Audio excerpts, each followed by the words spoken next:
I'm Audrey, I'm 33, and last Christmas my sister added me to the family group chat by accident. 47 messages, every one of them about a holiday they were planning without me, for the third year in a row. My mother typed it out plain. Make sure she doesn't find out. My brother replied right under it.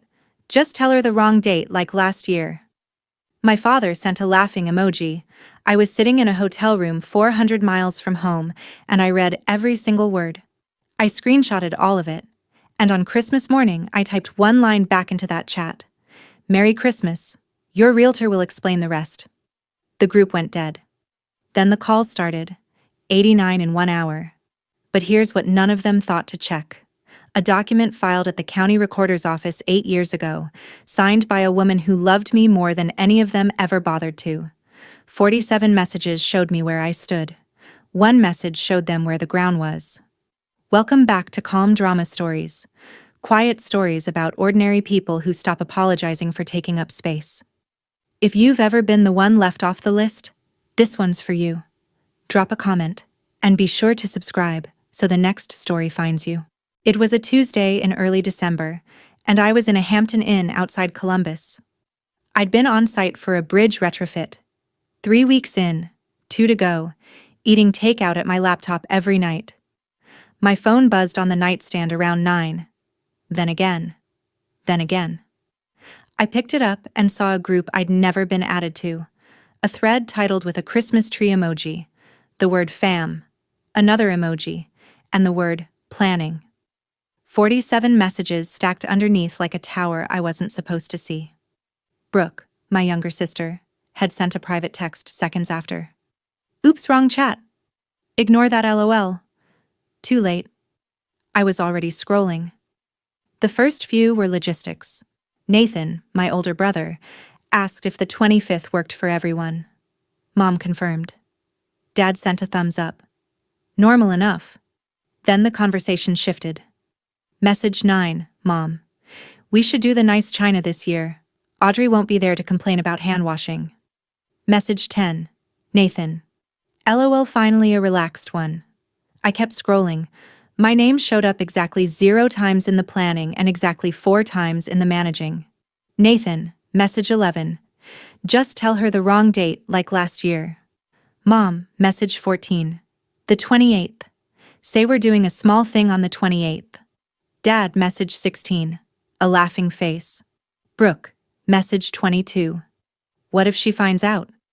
Mom, message 23. She won't, she never does. I put the phone down on the polyester bedspread, picked it up, put it down again. 47 messages and not a single one invited me. 4 of them made sure I'd stay gone. The phone buzzed once more. Brooke again, privately. Seriously, just ignore it, it's nothing. I didn't reply. I opened the group chat again and started screenshotting from the top. I should tell you who I am, because it matters for what comes next. I'm a structural engineer. I design load paths for bridges and parking garages and the occasional hospital wing. I've been licensed for 9 years, and I spend about 40% of my time on the road, staying in hotels like that Hampton Inn, eating dinner alone, billing hours. I'm good at my job. I'm good at it because I'm patient with details and I don't skip steps.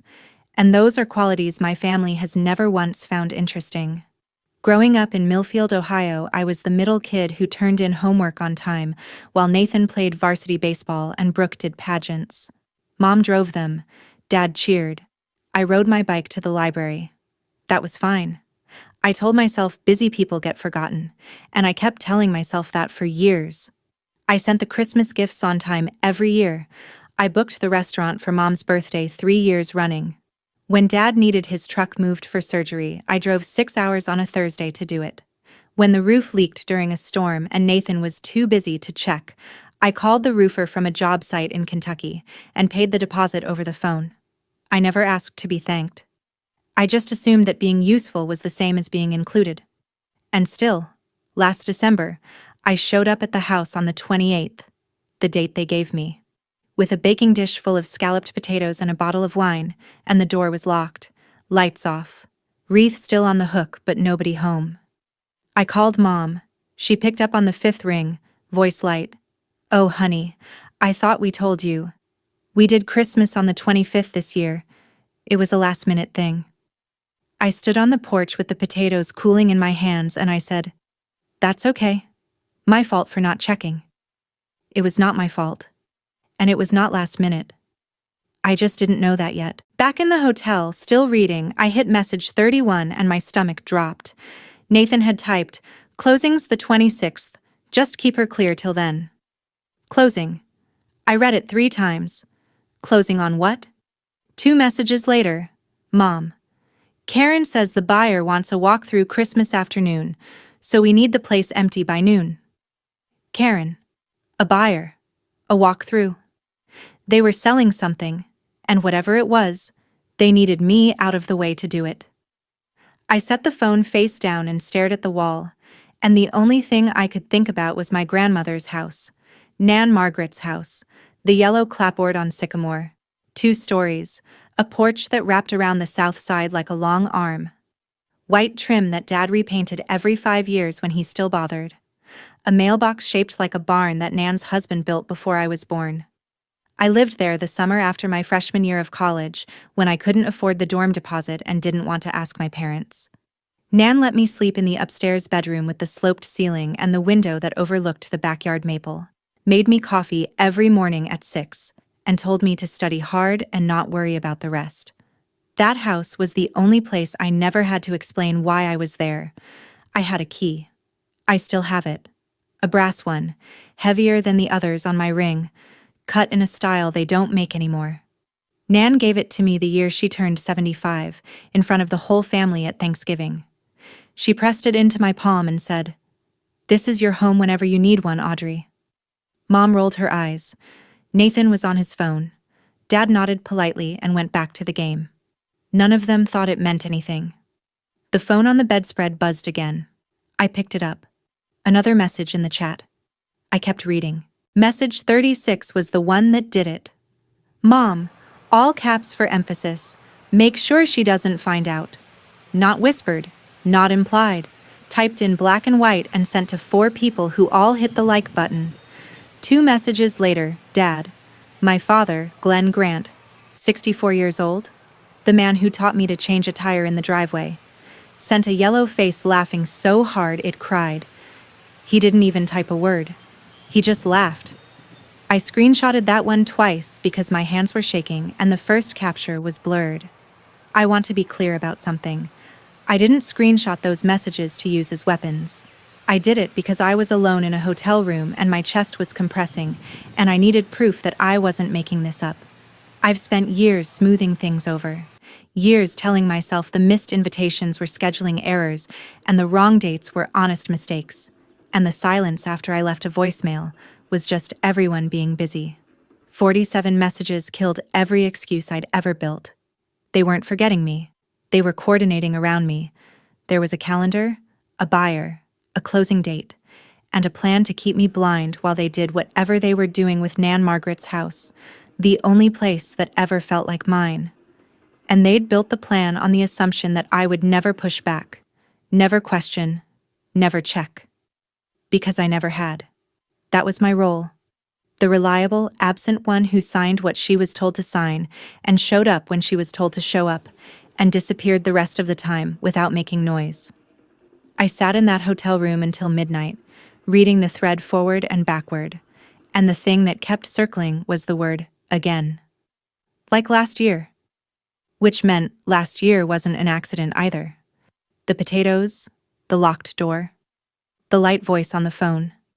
All of it was the same play, run twice. My thumb hovered over the call button next to Mom's name for 11 seconds. I counted. 11 seconds of picturing the conversation. I'd say I saw the chat, she'd go quiet, then she'd cry, then she'd tell me I was being dramatic, then I'd apologize for making her feel bad about making me feel invisible. I'd done that math before. I knew the answer. So I pulled my thumb back and locked the phone. I sat on the edge of the bed with both hands flat on my knees, the way I sit when I'm reading a structural report that doesn't add up.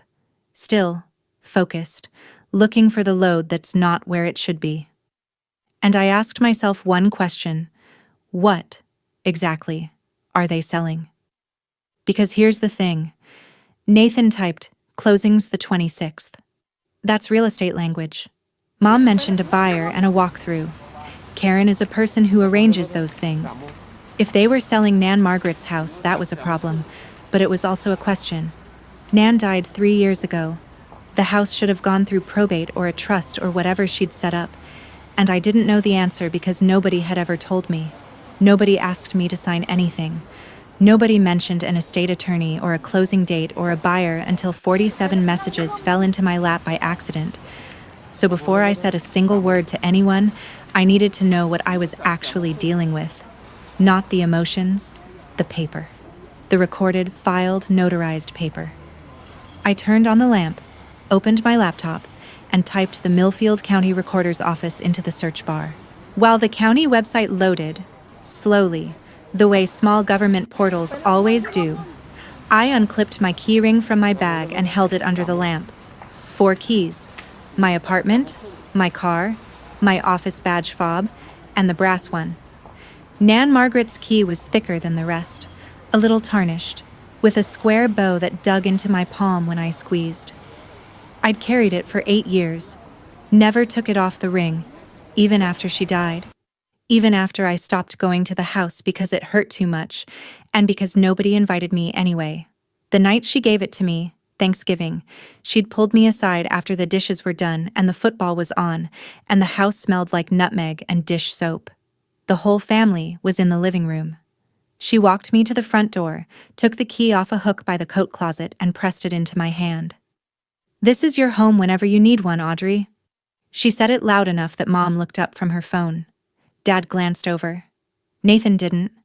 Brooke was 12 and drawing on a napkin. Mom had smiled the way she smiles when she thinks someone is being theatrical. A tight lift at the corners, no teeth. "Mom, she's not homeless," she said. Nan didn't look at her. She looked at me. "Keep it." I nodded. I didn't understand then why she said it that way. Like she was handing me something heavier than a key. Like it was a document, not a gesture. The county recorder's page finally loaded. I typed in the address, 412 Sycamore Street, Millfield, Ohio. The search wheel spun. I set the key on the desk next to the laptop and waited. The recorder's site was basic. A white page, blue links, a search bar that looked like it hadn't been updated since 2011. I got a list of documents associated with 412 Sycamore. The original purchase deed from 1974 when my grandparents bought the place, a refinance in 1998, a satisfaction of mortgage in 2009, and then one more entry. A quitclaim deed, recorded 8 years ago, with a document number I could click. I clicked it. The scan took 30 seconds to load. Grainy, slightly tilted on the page, the way county scans always are. At the top, quitclaim deed. Grantor, Margaret Ann Grant. Grantees, plural, line 1, Diane Patricia Grant. Line 2, Audrey Elizabeth Grant. Tenants in common. I read it again, and again. I wasn't looking at a family tradition or a sentimental gesture. I was looking at a recorded legal instrument that said I owned half of that house. Not symbolically, not emotionally. On paper, filed with the county, indexed and searchable by anyone with a browser and the address. I sat back in the cheap desk chair and let it roll 6 inches. Nan hadn't just given me a key. She'd given me the deed. And she'd done it publicly, through the proper channel, with a notary stamp and a filing number, because she knew, she must have known, that a key can be taken back, but a recorded document can't be wished away. She hadn't been theatrical. She'd been tactical. Quietly, precisely, without asking permission from anyone in the family who would have told her not to. I pulled up the rest of the filings. There was no subsequent transfer. No deed from me to anyone else. No court order. No quitclaim releasing my interest. My name was still on that house the same way it had been since the day Nan signed the paper. The county recorder didn't care that I hadn't visited in 3 years. The county recorder didn't care that my family had stopped setting a plate for me. The county recorder only knew what was filed. And what was filed said Audrey Elizabeth Grant was an owner. I remember the day she signed it.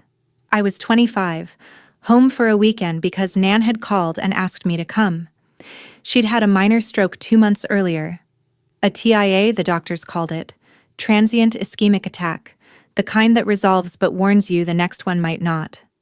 She was sharp again by the time I arrived, standing in the kitchen making iced tea like nothing had happened. But she had an appointment the next morning, she said, and she wanted me to come with her. I assumed it was medical. It wasn't. We drove to a small office on Main Street, a notary public who doubled as a tax preparer. Nan had papers already drawn up. She sat across from the notary and explained calmly that she wanted to add me to the title on 412 Sycamore. Tenants in common, she said, like she'd rehearsed it. So the house doesn't get tangled up in probate later, and so Audrey has a place that's hers. She signed. I signed. The notary stamped it, and we dropped the original at the recorder's office on the way home. The whole thing took 40 minutes. When we got back to the house, Mom was in the kitchen. Nan told her. She didn't hide it. Mom's face went flat. "You're putting Audrey on the deed? Not me?" Nan poured 2 glasses of tea and handed me one. "You're already on it, Diane. Now Audrey is too." Mom set her jaw. "This is dramatic, Mom. She doesn't even live here." Nan didn't argue. She just said, "The paper's filed. It's done." I remember feeling awkward, like I'd been handed a gift I hadn't earned in front of someone who thought I didn't deserve it. I thanked Nan and changed the subject. I didn't understand what she'd actually given me. I do now. Back in the hotel, 2 in the morning, I had the deed scan open in one tab and the group chat screenshots in another. I toggled between them like I was cross-referencing a structural report against field conditions. The deed said I was a co-owner. The chat said they were selling, and the math was simple. You can't easily sell a house when someone else's name is on the title. That's not a loophole or a technicality. That's property law. If my name was on the deed, and it was, right there in the county's own database, scanned and indexed, then no title company would clear the closing without questions. No buyer's lender would approve a loan on a clouded title. The sale might not die instantly, but it would stall hard, and stalling a real estate closing a week before Christmas is close enough to killing it. I closed the laptop and lay on the bed and stared at the ceiling. The air conditioner hummed. My phone sat dark on the nightstand, finally quiet after hours of buzzing. I thought about calling Nan. That was the reflex. 3 years dead, and I still reached for her number when things didn't make sense. She would have known what to do. She always did. She planned 8 years ahead and filed the paper that proved it. She didn't tell me what to do with it because she trusted me to figure it out when the time came. I turned on my side and looked at the brass key on the desk, sitting next to the laptop like a small, patient witness. The county recorder confirmed what Nan set up. My family confirmed what they were trying to do. The only question left was what I would do with both pieces of information. I didn't have an answer yet, but I had something better. I had time. The closing was December 26th. It was December 3rd. 23 days. I need to stop here for a second. If you're watching this and part of you is doing the math on your own family, who would notice if you went quiet? Who only calls when they need a signature? I see you. Subscribe and stay with me, because what I found in that county database is exactly why I never raised my voice. Not once. The next morning, Mom called. I let it ring 3 times before I answered, because I needed 3 rings to flatten my voice into something normal. "Hi, sweetheart." She sounded warm. She always sounds warm when she wants something to go smoothly. "So, Christmas. We're keeping it small this year, just the 4 of us at the house. You know how it is. But if you're back from your project by the 28th, you could swing by for leftovers." The 28th. There it was. Delivered on schedule, exactly as the chat prescribed. I held the phone away from my ear for a second and looked at the screenshot still open on my laptop. Message 14, Diane. The 28th. Say we're doing a small thing on the 28th. She was reading from her own script. "That sounds fine, Mom. I'll check my schedule." "Perfect. Don't bring anything fancy, Just yourself." She laughed. I didn't. I said goodbye and hung up, and sat very still for a long time. The worst part wasn't the lie. I'd been lied to before. About schedules, about why I wasn't included, about whether they'd received the gift I sent. The worst part was how easy it was for her. The rhythm of her voice, the warmth she manufactured, the little laugh at the end, all of it practiced, all of it aimed at keeping me exactly where I was. Far away, uninformed, and grateful for leftovers. She didn't even hesitate on the date.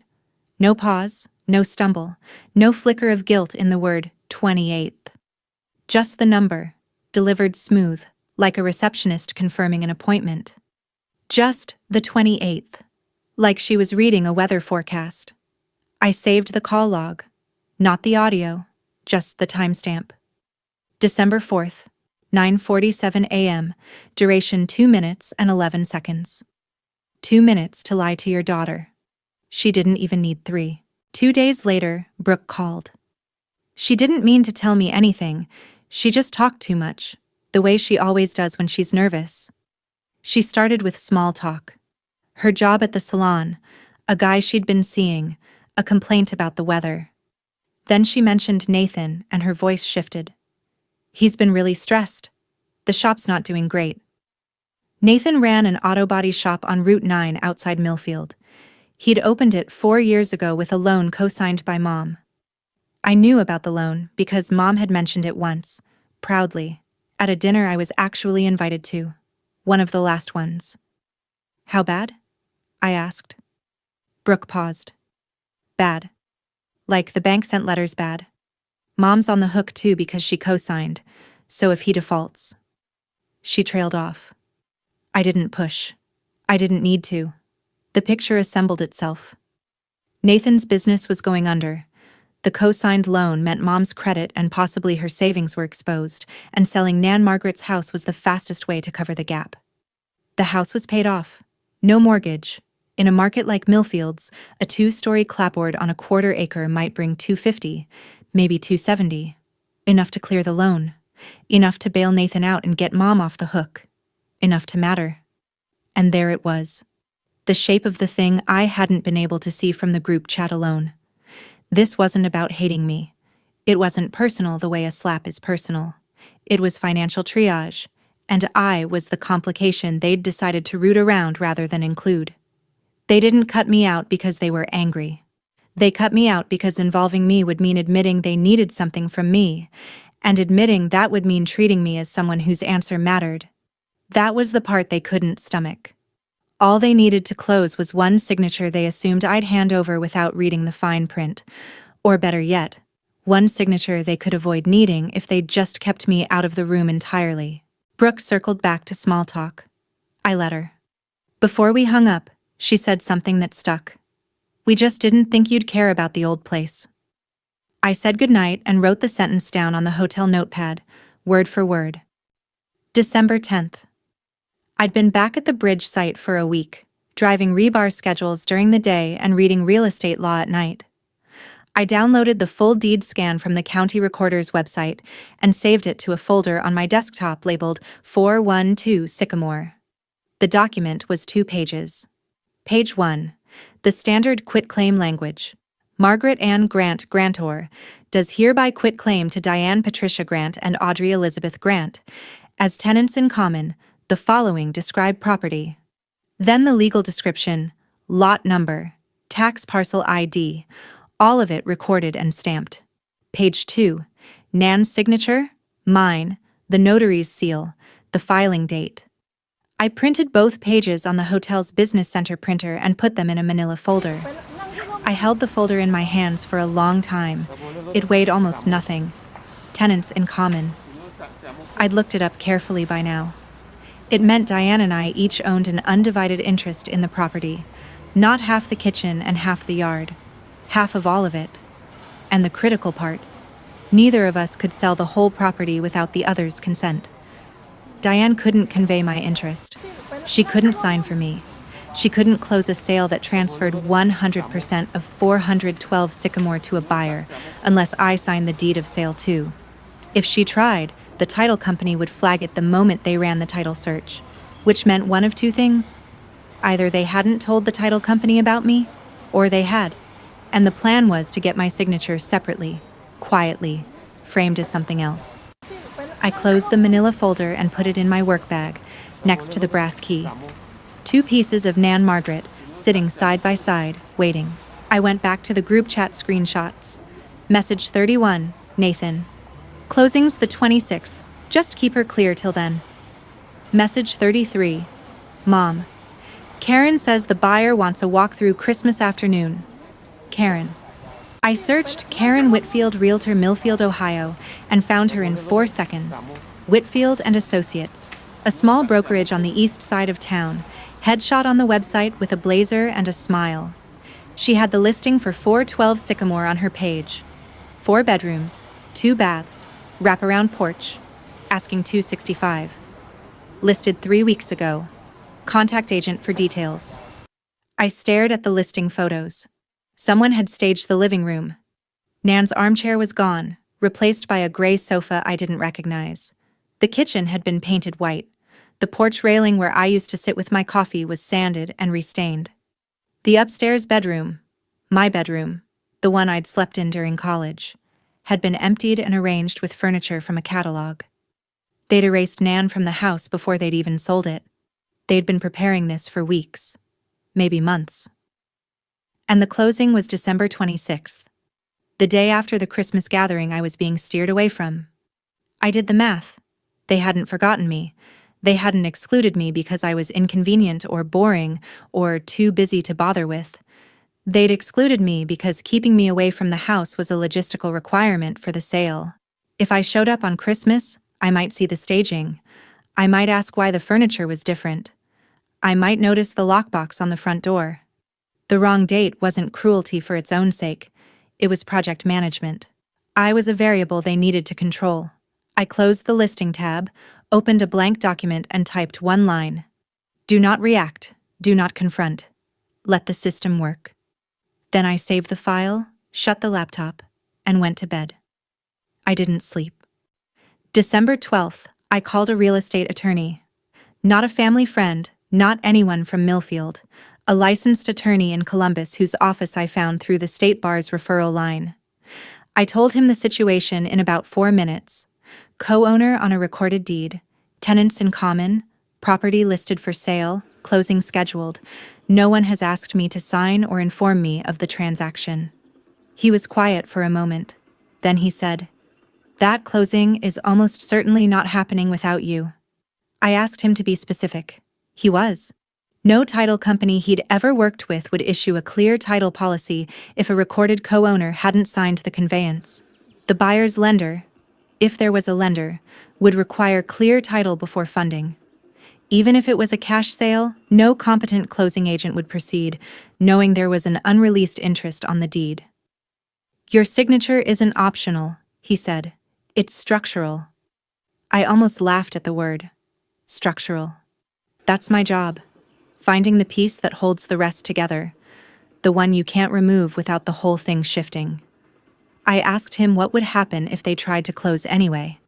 He said the title search would flag my name, the closing would stall, and the buyer would likely walk or renegotiate. If my family wanted to force a sale without my agreement, they'd have to file a partition action. A lawsuit. Heard in open court.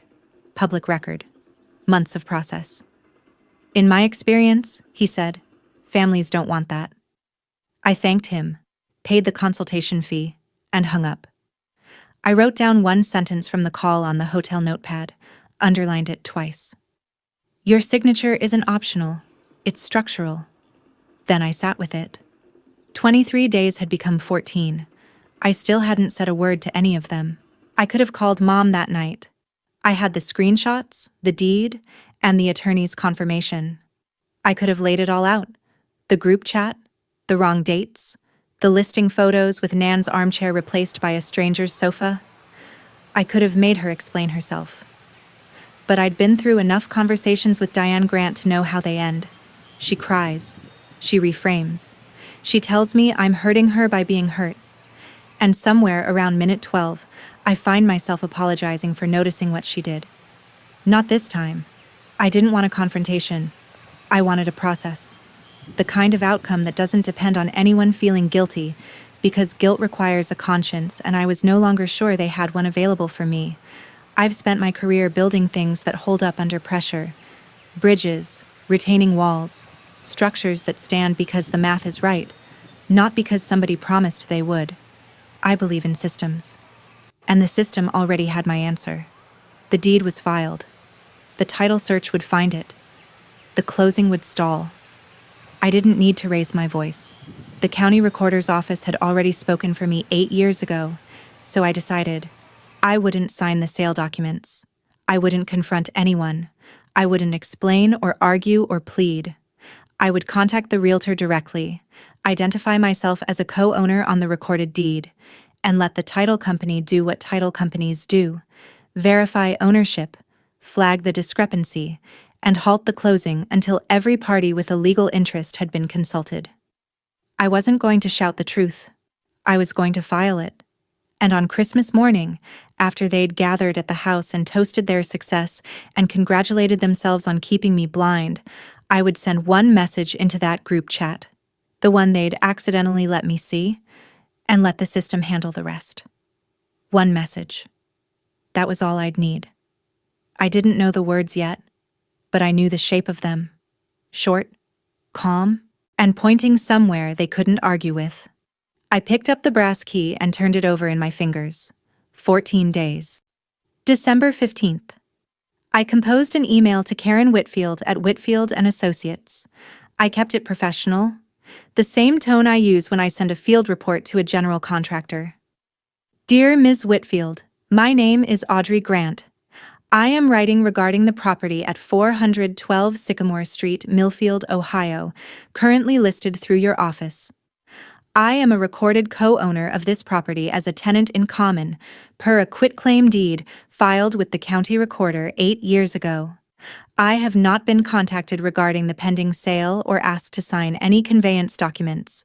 I would appreciate confirmation of the transaction status and clarification on how my ownership interest is being addressed in the closing process. I can be reached at this email or by phone. I read it 3 times, checked the deed recording number, attached the scanned copy, and sent it.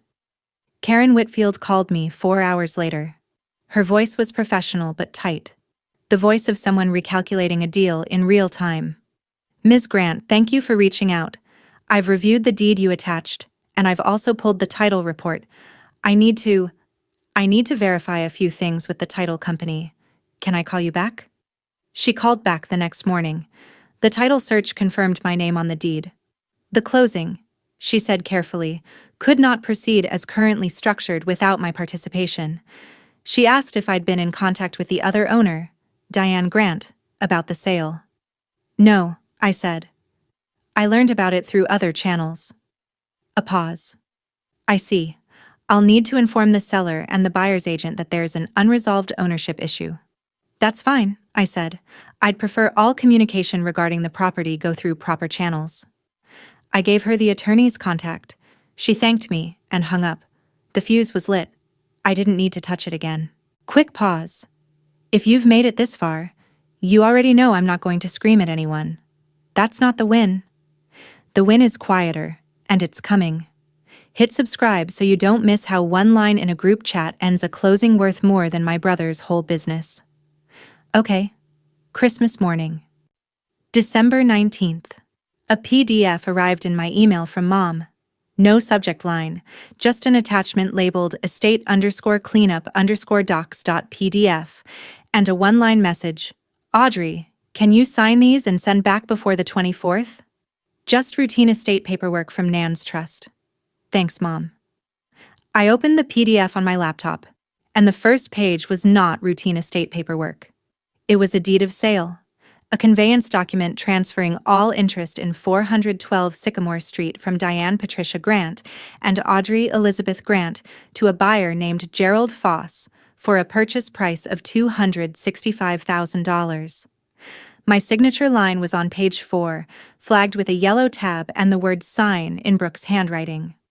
I recognized the loopy S. The purchase price was listed. The buyer's name was there, The legal description matched 412 Sycamore down to the lot number. Page 5 was a disbursement schedule showing the proceeds going to a single bank account, Mom's. Not split, not shared. 100% of the sale price, minus closing costs, routed to Diane Patricia Grant. My name was on the signature line but nowhere in the payment section. They didn't just want me to sign away my ownership. They wanted me to do it for free. They hadn't even tried to hide what it was. They just bet that I wouldn't read it. Just initial where the tabs are, sweetheart. Don't overthink it.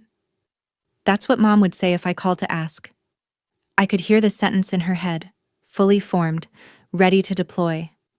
They wanted my signature on a document that would erase my ownership of the only place that ever felt like home, and they wrapped it in a PDF called Estate Cleanup and sent it 4 days before Christmas like it was a holiday card. I saved the file.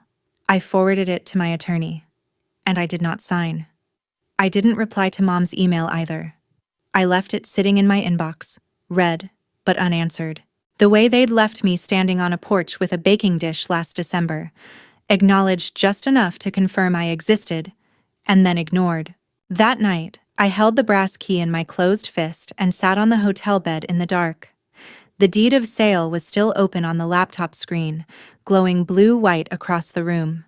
I thought about Nan Margaret. Not the legal version, not the grantor on a quitclaim deed, but the real one. The woman who made iced tea without measuring, who kept a stack of crossword puzzles by the back door, who noticed when I was quiet and never once told me I was too sensitive for noticing what I noticed. She signed that deed because she saw this coming. Maybe not the details. Not Nathan's failing shop or Mom's desperation or the group chat or the PDF disguised as routine paperwork, but the shape of it. She saw that I would be the one they spent around, and she put my name on the one thing they couldn't spend without me. That wasn't sentimentality. That was engineering. The key in my hand was warm from holding it. I opened my palm and looked at it. The square bow, the tarnished brass, the teeth cut for a lock that still worked on a door I hadn't opened in 3 years. It wasn't a keepsake anymore. It was a title. It was proof that someone had looked at me and said, not with words, but with a notary stamp, she belongs here. I closed my hand around it again. I still hadn't replied to Mom's email. I still hadn't signed anything, and in 6 days, Karen Whitfield was going to walk into a closing meeting and tell my family that the sale couldn't proceed, because the woman they'd written off the guest list was written onto the deed. I typed my one message into the chat's draft field and saved it. I'd send it Christmas morning. December 23rd. I'd finished the bridge project 2 days early. My team lead said I could head home for the holiday if I wanted. I drove back to my apartment in Columbus instead of to Millfield. I unpacked, did laundry, watered the plant on my kitchen counter that was somehow still alive, and sat down at my own desk for the first time in a month. The manila folder was in my bag. I took it out and set it next to the brass key, which I'd placed on the desk like a paperweight. Both objects from Nan Margaret. Both quiet. Both loaded. I opened the group chat on my phone one more time. The conversation had continued without me. More logistics, more coordination. Brooke asked if she should bring pie. Nathan confirmed the walkthrough time with the buyer. Mom reminded everyone to keep things normal if Audrey texted. Dad didn't type anything new. He didn't need to. His laughing emoji was still sitting there in the scroll, like a monument to indifference. I looked at my saved draft. I'd written and rewritten it over 3 weeks, and every version kept shrinking until it was just one short line. Merry Christmas. Your realtor will explain the rest. No accusation, no emotion, no exclamation marks. I wasn't going to explain what I knew or how I knew it. I wasn't going to give them a thread to pull or a tone to criticize. I was going to point them toward the one person who had the authority and the obligation to tell them the truth. The realtor whose title search had already flagged my name. I didn't block anyone. I wanted them to read it together, in the same chat where they'd planned my absence, at the same table where they'd gathered without me. Christmas Eve. The group chat lit up one last time, not that they knew I was watching. Nathan posted a photo of the house, freshly staged, porch lights on, a wreath that wasn't Nan's on the door. Brooke replied with heart emojis. Mom typed, "Tomorrow's going to be perfect. Don't forget. Nobody mentions Audrey. She thinks it's the 28th. Dad sent a Santa emoji. I read it from my couch in Columbus with a mug of tea going cold in my hands. Nobody mentions Audrey. 3 words that summarized a decade of holiday math. Every last-minute change, every locked door, every, "Oh, we thought we told you." It wasn't casual. It was policy. I set the phone face down on the couch cushion. Outside, someone in the apartment above mine was playing Christmas music, the bass thudding through the ceiling like a slow heartbeat.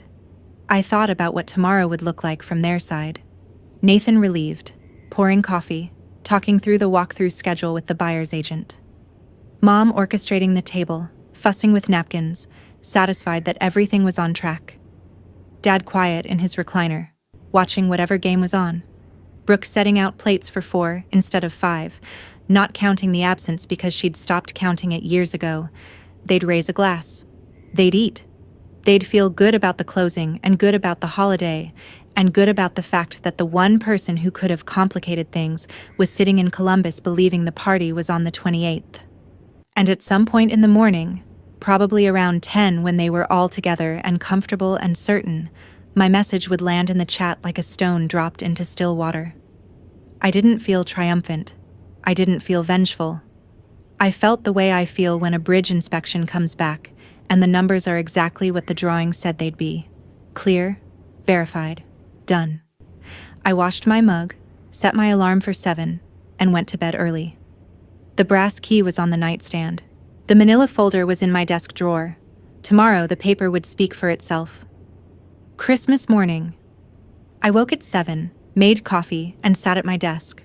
I opened the group chat. The messages were already flowing. "Merry Christmas!" from Brooke with a tree emoji. "Morning fam" from Nathan, a candy cane sticker from Dad. Mom sent a photo of the dining table set for 4. White plates, red napkins, candles. 4 chairs, 4 place settings. I counted them the way I count rebar spacing on a drawing. Precisely, without emotion, because the number is the number. At 9:48 a.m., I tapped the draft I'd saved 3 weeks earlier and hit send. "Merry Christmas. Your realtor will explain the rest." 1 line, no emoji, no punctuation drama, just a sentence and a period. I set the phone on the desk, screen up, and watched. The typing indicator appeared under Brooke's name, then vanished, then appeared under Mom's name, then vanished. Nathan's appeared for a full 10 seconds. Vanished. Nobody sent a word. The chat that had been buzzing with cheer 4 minutes ago went absolutely silent. The kind of silence that doesn't mean nobody has anything to say, but means everybody has too much. I picked up my coffee. It was still warm. I took a sip and waited. 30 seconds. A minute. 2 minutes. The typing bubble appeared and disappeared 6 more times. Nobody could figure out what to say, because my message didn't give them anything to argue with. I didn't accuse. I didn't cry. I didn't explain how I knew. I just aimed them at the one person who had the paperwork in front of her, Karen Whitfield, who by now had already left a voicemail with my mother explaining that the title had an unresolved co-ownership issue and the December 26th closing was suspended pending further review. The phone stayed silent for 4 more minutes. Then it started ringing. Nathan called first. I let it go to voicemail. He called again. Voicemail. Brooke tried next.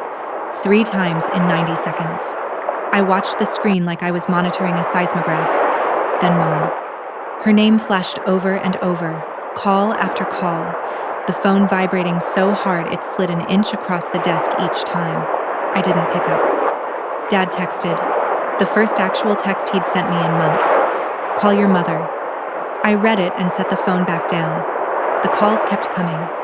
I opened a notes app and started a tally because I'm an engineer, and that's what I do with data. I track it. Nathan, 14 calls in the first 20 minutes. Brooke, 9. Mom, 22. Dad, 3 calls, 2 more texts. Both just, call home. Brooke sent a private message. Audrey, what does that mean? What realtor? Please call me back. I didn't reply. Mom left a voicemail. I played it once. Her voice was high, cracked, fast. Audrey, I don't know what you think you know, but you need to call me right now. This is a family matter and you are blowing it out of proportion. Blowing it out of proportion. The woman who orchestrated a 3-year campaign of fake dates and managed exclusion was telling me I was overreacting. I played it a second time, not because I needed to hear it again, but because I wanted to make sure the transcript saved correctly. It did. Nathan left one too, shorter, angrier. You had no right to go behind our backs. Call me. Behind their backs, as if the group chat I was never supposed to see was the front. I screenshotted the voicemail transcript and saved it next to the 47 messages and the deed scan and the estate cleanup PDF. The phone kept buzzing. By 10:48, exactly 1 hour after I'd sent the message, the tally was 89 calls. 89. I wrote the number on the notepad, circled it, and set down the pen. For 3 years, they couldn't be bothered to dial my number on Christmas. Now they couldn't stop. Here's what I learned later, pieced together from Brooke's version and from what Karen Whitfield confirmed through my attorney. Karen had left a voicemail for Mom on December 23rd, a professional courtesy. The title search had flagged a co-owner, me, who had not been consulted or included in the sale process. Karen recommended pausing the closing until the issue was resolved. Mom didn't tell anyone. She assumed she could handle it after Christmas. She figured she'd call Karen on the 26th, smooth it over, maybe tell her I was estranged, and wouldn't be a problem. She didn't call me. She didn't mention Karen's message to Nathan or Dad or Brooke. She buried it the way she'd buried every complication I ever represented, quietly, confidently, on her own schedule. Then my message landed in the chat. And Karen's voicemail stopped being a problem she could postpone and became a crisis she couldn't contain. Nathan called Karen at 10:15 on Christmas morning. Karen, to her credit, was measured. She told him what she'd already told Mom. The title showed 2 owners. Only one had authorized the sale, and the closing could not proceed until the other co-owner, Audrey Elizabeth Grant, either consented to the transaction or the parties reached a legal resolution. Nathan asked what legal resolution meant. Karen explained, a partition action, filed in court, heard by a judge, a matter of public record. She said it could take months. She said the buyer had already been informed and was considering withdrawing the offer. Nathan hung up. According to Brooke, he walked back into the dining room, set his phone on the table between the white plates and the red napkins, and said, "She's on the deed. The whole thing's dead." Mom sat down. Her hand went to her mouth. Dad stared at his plate. The same man who'd sent a laughing emoji 3 weeks earlier now had nothing on his face at all. Brooke said the room stayed silent for a full minute. Nobody touched the food. The candles Mom had lit were still burning, wax pooling in the holders. Finally, Nathan said, "We need a lawyer." Mom's chin trembled. "She's ruining everything." She said it twice. Nobody disagreed and nobody corrected her. Brooke went to the kitchen and stood by the sink and called me for the 9th time. I didn't answer that one either. At 11:20, I picked up the phone and called back. One call. I chose Mom's number because she was the architect, and I wanted her to hear this from me directly, not filtered through Nathan or paraphrased by Brooke. She answered on half a ring. "Audrey, what have you done?" Her voice was wet and shaking, the cry that comes out when the script fails and there's no backup. I could hear the room behind her, Nathan's voice low and angry, Brooke sniffling, the clink of a fork being set down hard. She had me on speaker. Good. I wanted all of them to hear this. "I haven't done anything, Mom. Karen Whitfield did a title search, which is standard. She found my name on the deed, which has been recorded for 8 years. And she paused the closing, which is what title companies do when there's an ownership issue." My voice was level. I'd rehearsed it the way I rehearse presentations to building inspectors. Facts first, short sentences, no editorializing. "You are ruining this family," Mom said. Nathan in the background. "This is insane. She hasn't lived there in years." I let the noise pass. Then I said, "You told me the wrong date. Again. You planned a sale around my absence. You sent me a deed of sale disguised as estate paperwork and expected me to sign it without reading. I read it." Silence. Then Mom, softer now. The pivot to guilt. "We were going to tell you, Audrey. We were going to split the money. You would have gotten your share." "When?" I asked. "Before or after closing?" She didn't answer. "You told me the wrong date like last year." I let the sentence sit. Then. "The deed has the right one." Dad's voice, barely above a murmur cutting through the room. "We shouldn't have done it that way." Nobody responded to him. He didn't say anything else. That was his one honest moment. 7 words. Too late. Aimed at no one. Landed on nothing. I told them my attorney's contact information and said that any further discussion about the property should go through him. I wished them a Merry Christmas. I meant it. Then I hung up, set the phone face down on the desk, and sat in the silence of my own apartment, where nobody was planning anything behind my back. The closing on December 26th did not happen. Gerald Foss, the buyer, withdrew his offer 2 days after Christmas. His agent cited the unresolved title issue and said his client wasn't interested in waiting for a legal process with an uncertain timeline. Karen Whitfield called my attorney on the 28th, the day I was supposed to have shown up for leftovers, and confirmed that the listing was being pulled pending resolution of the co-ownership dispute. Nathan's loan went into default in January. The bank sent a formal notice to both him and Mom, who had co-signed. Without the sale proceeds, there was no lump sum to clear the debt, and Nathan's shop didn't generate enough to cover the monthly payments. I didn't learn this from them.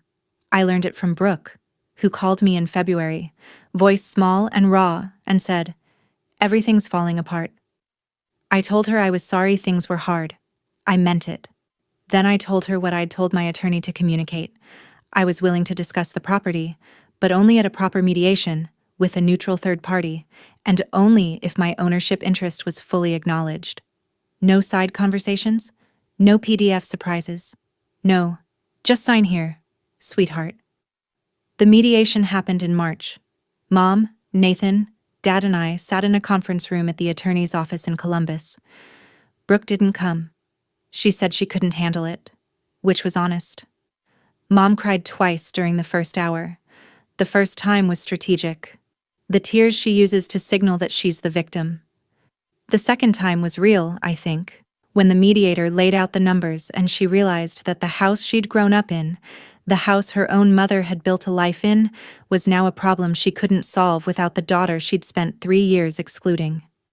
Nathan said almost nothing. Dad sat with his hands folded and his eyes on the table. I presented 2 options. We could sell the property together, with proceeds split according to our recorded ownership, 50-50, as the deed stated, and with a proper, transparent closing. Or I would buy out Diane's share at fair market value, appraised by a licensed professional. I didn't offer a third option. I didn't negotiate against myself. Nathan finally spoke. He leaned forward and said, "Nan would have wanted us to keep it in the family." I looked at him for a long moment. "Nan did keep it in the family," I said. "She put my name on it. The question is whether you consider me family." The mediator suggested a break. We took 10 minutes. When we came back, Mom asked if we could just go back to how things were. The mediator asked her to clarify. She couldn't. We agreed to the sale. The house went back on the market in April with a new listing agent, not Karen, because Mom refused to work with her again, which was fine. It sold in May for $258,000. My share, after closing costs, was $121,000. I deposited it into a savings account and didn't touch it.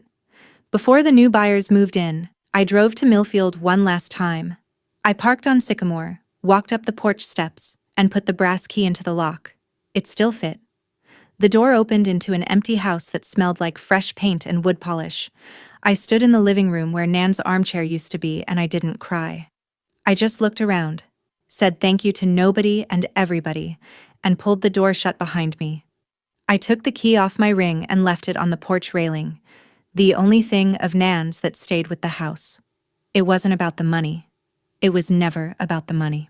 They spent 3 Christmases making sure I wouldn't find out, coordinating dates I'd never be invited to and doors I'd never walk through. And not one of them stopped to remember that the woman they kept writing off the guest list had been written onto the deed years before by the one person in that family who actually saw her. That's my story. 47 messages, 1 reply, and 89 calls I let ring. If this reminded you that your name belongs on your own life, not in someone else's footnotes, take that as your sign. Set the boundary today. And if someone you love needs to hear this, share it with them. Thank you for being here. Drop a comment, hit subscribe, and I'll see you in the next one.